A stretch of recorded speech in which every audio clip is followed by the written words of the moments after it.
Hello students, welcome to Krishna classes.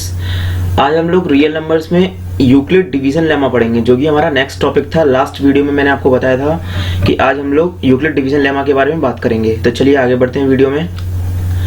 Euclid division lemma आखिर है क्या? ये Euclid division lemma, let a and b be any two positive integers, then there exist unique integers q and r such that a equals to bq plus r greater than equals to 0 less than b।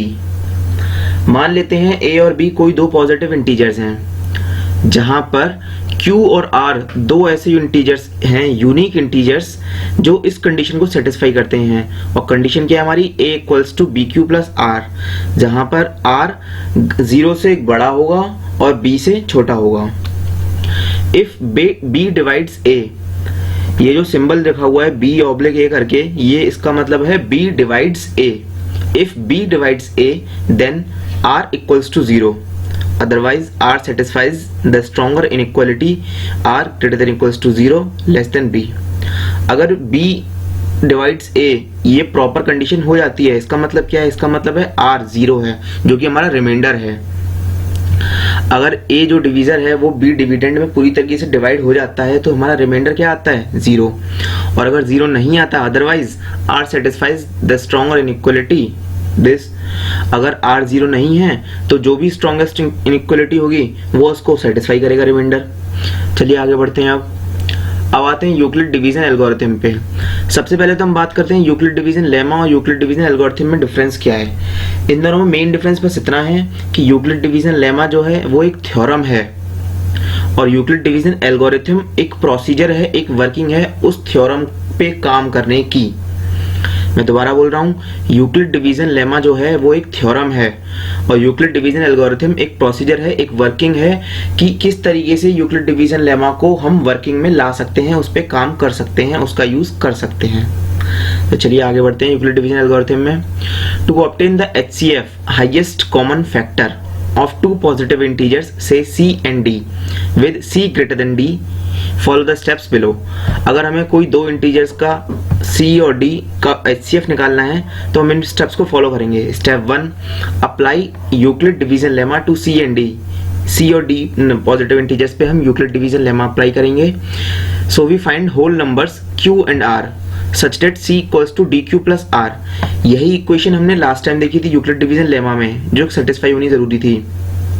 यही condition कहां पर आती है? Euclid division algorithm में, पहले step में। तो इस पहले स्टेप में क्या है? हम दो ऐसे होल नंबर्स को निकालेंगे Q और R, जिससे कि हमारी ये कंडीशन सेटिस्फाई हो, C equals to DQ plus R, where R greater than equals to 0 and less than D। Step number 2, if R equals to 0, अगर रिमाइंडर हमारा 0 है तो ये जो D लिखा हुआ है, ये D क्या हो गया? HCF हो गया C and D का। अगर रिमाइंडर हमारा 0 आता है तो D जो है हमारा HCF हो गया C and D का। अगर नहीं, अगर रिमाइंडर 0 नहीं है, if R not equals to 0, then apply the division lemma to D and R। अगर रिमाइंडर हमारा 0 नहीं आता है तो डिवीजन लेमा को हम D and R पे दोबारा अप्लाई करेंगे। Step 3, continue the process till the remainder is 0। इस प्रोसेस को हम लगातार कंटिन्यू करते चलेंगे। कब तक? जब तक कि हमारा रिमाइंडर 0 ना आ जाए। और जैसे ही हमारा रिमाइंडर 0 आता है, मतलब अगर R 0 आ जाता है हमारा जिस भी स्टेप पर, तो उस स्टेप पे जो डिवीजर होगा, the divisor at this stage will be the required HCF। वो ही हमारा क्या होगा? HCF। ये जो एल्गोरिथम है काम करती है किस तरीके से? HCF of C and D equals to HCF of D and R। C और D का HCF वही HCF किसका होगा? D and R का, where the symbols HCF CD denotes the HCF of C and D। Got it? चलिए हम आगे बढ़ते हैं। अब बात करते हैं कुछ एग्जांपल्स की। तो हमारा क्वेश्चन नंबर 1 है, use Euclid's algorithm to find the HCF of 240 and 6552। 240 और 6552 का हम HCF निकालेंगे यूक्लिड्स एल्गोरिथम का यूज करके। चलिए आगे बढ़ते हैं। पहला step, C greater than D, अभी मैंने बताया था एल्गोरिथम में। तो C हमने, चाहे हम HCF में इसमें C 240 को लें या 6552 को लें, या दोनों को रिवर्स करके लें, कोई फर्क नहीं पड़ता इससे। Since C greater than D we apply the division lemma to get. हमने देख लिया ये इससे बड़ा है तो अब हम डिवीजन लेमा लगाएंगे। डिवीजन लेमा लगाने के बाद क्या हुआ? हम 240 को डिवाइड करेंगे 6552 से। क्वेश्चन क्या आया 27, रिमाइंडर क्या बचा हमारा 72। अब इसी पूरे डिवीजन को हम कॉस्ट कंडीशन में जाकर अप्लाई करेंगे। वो किस तरीके से, ये देखिए 6552 इक्वल्स टू 240 मल्टीप्लाई 27 प्लस 72। आप लोगों को समझ में आ चुका होगा। ये जो डिविडेंड इधर लिखा हुआ है 652 का, ये जो डिविडेंड लिखा हुआ है 6552, ये 6552 हमने कहाँ लिखा है, यहाँ लिखा है। और ये जो डिवीजर लिखा है 240, वो डिवीजर ये रहा। और ये जो क्वेश्चन आया 27, वो क्वेश्चन ये रहा। और रिमाइंडर 72 का 72 ये रहा। समझ में आ चुका होगा। चलिए आगे बढ़ते हैं नेक्स्ट स्टेप की तरफ। Since the remainder 72 not equals to 0, अब आप लोगों को पता है जो रिमाइंडर आया 72 ये 0 तो है नहीं, तो हम क्या करेंगे, डिवीजन लेमा फिर से लगाएंगे। We apply the division lemma again to get.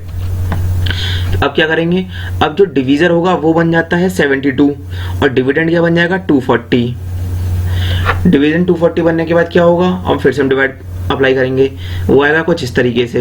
अब ये 72 को हम 240 से डिवाइड करेंगे तो क्या आएगा क्वेश्चन 3 और रिमाइंडर क्या बचेगा 24। फिर इस डिवीजन को हम क्या कर देंगे, इस कंडीशन में पुट करके दिखाएंगे। 240 इक्वल्स टू 72 मल्टीप्लाई 3 प्लस 24। अब 24 फिर से जो रिमाइंडर आया वो 0 नहीं है।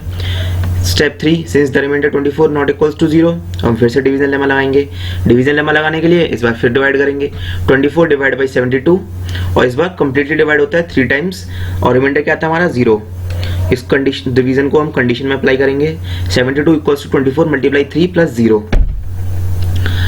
अब जबकि हमारा रिमाइंडर 0 आ चुका है तो यहाँ पे हमारी एल्गोरिथम क्या होती है, स्टॉप। यहाँ पे हमारे एल्गोरिथम का काम खत्म हो जाता है, वर्किंग खत्म हो जाती है। और इस स्टेज पे आके जो डिवीजर है, तो डिवीजर क्या है, ये 24, दिस इज द डिवीजर। इस स्टेज पे आके जो डिवीजर 24 है वही हमारा क्या होगा, इस 240 और 6552 का HCF। Thus the HCF of 240 and 6552 is 24। चलिए आगे बढ़ते हैं अपने नेक्स्ट एग्जाम्पल की तरफ। नेक्स्ट एग्जाम्पल है हमारा, use Euclid's algorithm to find the HCF of 100 and 90। एक बार फिर से एक और क्वेश्चन करके दिखा रहा हूं मैं आपको। Since C greater than D, 190 is greater than 100, we apply the division lemma to get 100 divide by 190। One question आया, रिमाइंडर 90 आया। इसको हम किस में करेंगे, इसको इक्वेशन में डालेंगे। 190 इक्वल्स टू 100 मल्टीप्लाई 1 प्लस 90। अब 90 जो हमारा रिमाइंडर है वो 0 तो है नहीं, फिर से डिवीजन लेमा लगाएंगे। Step 2, since the remainder 90 not equals to 0, we apply the division lemma. फिर डिवीजन लेमा लगाएंगे तो क्या करेंगे, डिवीजर हमारा 90 हो गया, डिविडेंड 100 और क्वोशंट क्या आएगा 1, रिमाइंडर बचा 10। इस डिवीजन को हम फिर से इक्वेशन में लगाएंगे। ये रख दी हमने equation. 100 equals to 90 multiply by 1 plus 10। अब ये जो 10 आया रिमाइंडर ये भी 0 नहीं है। इट मींस अब तक हमको HCF नहीं मिला क्योंकि अब तक रिमाइंडर बचा हुआ है। फिर से step 3, since the remainder 10 not equals to 0, we apply the division lemma to get. फिर हम डिवीजन लेमा लगाएंगे। 10 का डिवाइड करा 90 में, क्वोशंट क्या आया 9, कंप्लीटली डिवाइड हुआ, रिमाइंडर क्या आया 0। इसको हमने इक्वेशन में रखा। नाउ द रिमाइंडर इज 0 और हमारा रिमाइंडर क्या आ चुका है 0। हमारी एल्गोरिथम स्टॉप हो जाएगी, वर्किंग नहीं करेगी, वर्क नहीं करेगी, स्टॉप हो जाएगी। तो डिवीजर जो होगा इस स्टेज पे क्या है वो 10। इस तरीके से 100 और 190 का HCF क्या आएगा 10। Thus the HCF of 100 and 190 is 10। उम्मीद करता हूँ आप लोगों को सब समझ में आ रहा होगा। अगर नहीं आ रहा है तो आप लोग कमेंट में नीचे अपना क्वेश्चन, अपनी क्वेरी डाल सकते हैं। चलिए आगे बढ़ते हैं क्वेश्चन नंबर 3 की तरफ। ये हमारा next example question number 3, use Euclid's division lemma to show that the cube of any positive integer is of the form of 9m, 9m plus 1 और 9m प्लस 8। चलिए सॉल्यूशन की तरफ बढ़ते हैं। मान लेते हैं x कोई एक पॉजिटिव इंटीजर है, let x be a positive integer और उस x की फॉर्म क्या है 3a प्लस 1 और 3a प्लस 2। तो पहले केस में क्या रखेंगे हम, x equals to 3a, x equals to 3a रखा। इसमें LHS RHS दोनों तरफ हम क्या करेंगे क्यूब करने पे क्या मिला, x cube equals to 3a का whole cube, x cube equals to 27a cube, x cube equals to 9, bracket में लिख दिया हमने 3a क्यूब। अब हमने ऐसा क्यों किया है, क्योंकि हमें क्या प्रूव करना है, पहला 9m, हमें पहला 9m लाना है तो हमको उसी हिसाब से कंडीशन बनानी पड़ेगी। इस तरीके से x क्यूब इक्वल्स टू क्या हुआ 9m, where m equals to 3a cube. समझ में आया। चलिए आगे बढ़ते हैं नेक्स्ट केस की तरफ। Case number 2, when x equals to 3a plus 1, दोनों तरफ क्यूब करेंगे।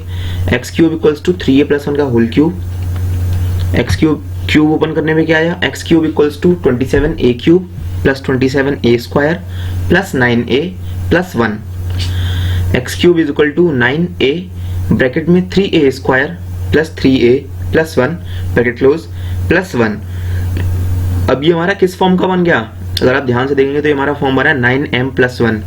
जी हाँ, इस जगह पे हम क्या रखेंगे, m। X cube is equal to 9m plus 1 where m is equal to a bracket 3a square plus 3a plus 1। अभी भी एक केस बचा हुआ है, केस नंबर 3। आगे बढ़ते हैं केस नंबर 3 की तरफ। When x is equal to 3a plus 2, दोनों तरफ क्यूब करेंगे। X cube is equal to 3a plus 2 का होल क्यूब। क्यूब ओपन करने पे x cube is equal to 27a cube plus 54a square plus 36a plus 8। X cube is equal to, अब हम इसको किस फॉर्म में बनाएंगे, 9m प्लस 8 की फॉर्म में। 8 हमारा अलग है, इसको अलग रहने दिया, बाकी सब में से हमने 9 कॉमन ले लिया, 9 ये आ गया और बाकी सब हमारा अंदर।